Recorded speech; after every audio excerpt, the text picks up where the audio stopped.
Қайырлы күн, құрметті көрермендер. Бүгін біздің студиямызда қонақта Қабдулуахит ата менен Бақытжан апа. Бір сауалы бар, Бақытжан апа. Сіз өзіңіз шайдан алыңыз. Өзіңіз 3 келін қолыңызда бар.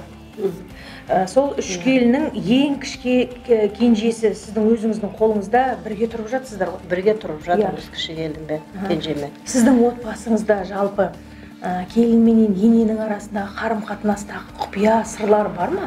Бөлісіңізші бізбен. Келінмен сырлар болады, ұлға айтылмаған, ұлға жеке айтасың, келінге жеке айтасың.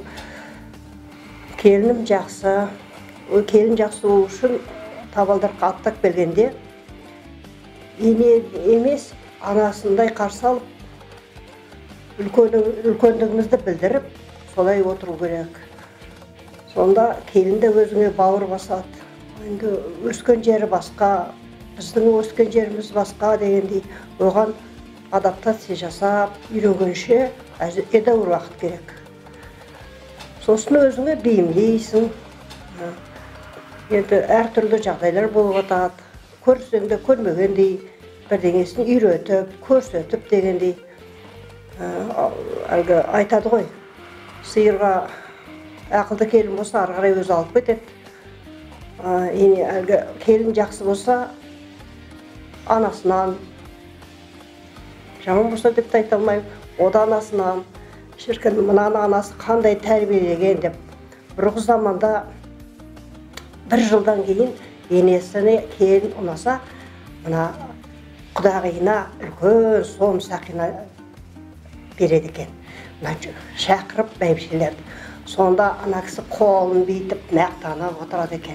Ой шіркін, менің қызым міне осындай барған жерде сіңіп, мына ата-енесіне сондай тәрбие көрсеткен деп, сондай бір төбесі екелі көкке жетпей отырады екен. Соны айтады. Енді естігенімізді біз де айтамыз, өзімізде келін болдық. Сондай жағдай. Өзіңіздің отбасыңызда құпиялар бар ма бір? Бізбен ашып айта алатындай, келіндеріңізге тәрбие беру жөнінде, қарым-қатынасы жөнінде. Құпия болғанда енді екеуміз енді біріміз ұғуға тырысамыз, қарап тұрсақ. Жақсы, сыйластық. Табалдырыққа аттап келгеннен кейін сразу оны басына мініп алған дұрыс емес. Тәрбиемізді көрсетіп, бауырымызды басып дегендей. Содан кейін о бала да өзі алып кетеді ары қарай. Ертең айтады ғой, сиырға туған күн бұзауға да туады деп. Солай жаман емеспіз. 3 келінім бар енді. Ең кенжем үйленгеннен кейін екеуін қоя бердік. Қарым-қатынас жақсы. Абысындар бірімен жақсы. Айтып отырам, абысын тату болса ас көп, ағайын тату болса ат көп деп. Ақырын бір деп айтпаймын. Басымыз қосылып жинап отырам өздерін. Сосын сол жерде айтып отырам, анамын олында. Сіңе берсін деп құлақтарына. Менің істегенді сендер істеңдер. Өмірі бірге жүрмеймін сендермен деп. Балалары, немерелерім бірге шүйіркелесіп, мынау сенің әкең, анау сенің шешең, сөйтіңдер, бүйтіңдер деп, оның бәрін құлақтарына құйып отырам. Оны бір-бірден айтқанмен, кейде айтам өзі.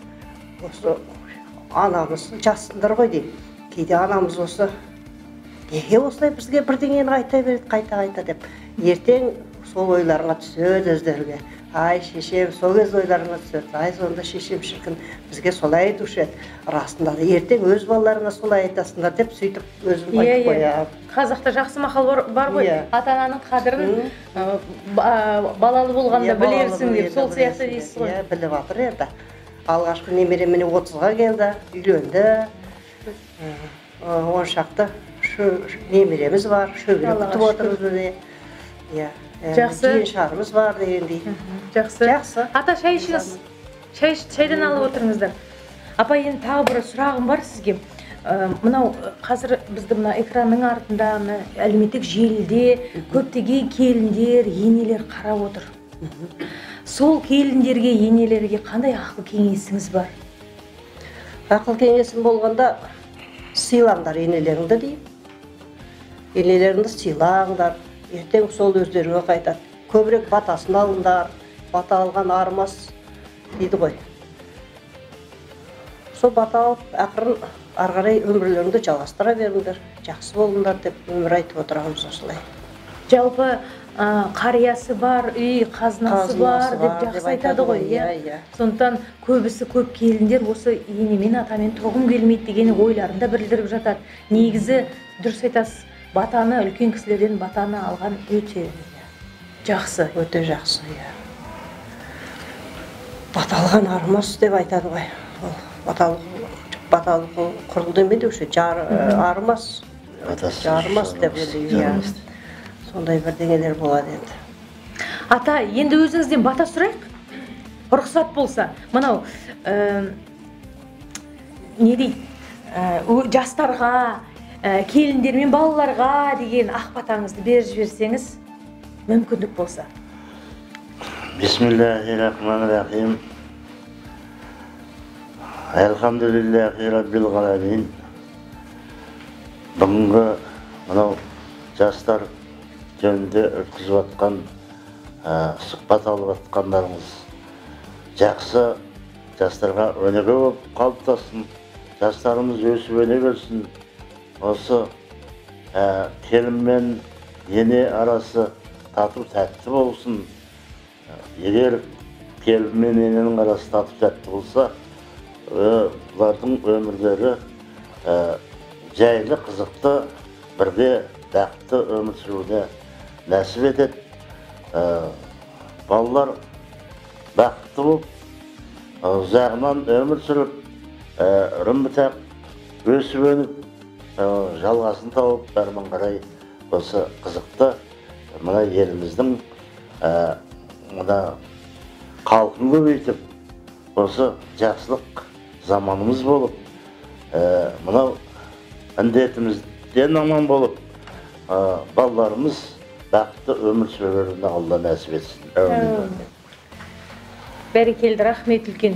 Біздің студиямызға, біздің дастарханымызға тағы да бір қонақтар келді. Ендеше соларды қарсы алайық. Рахмет сізге үлкен.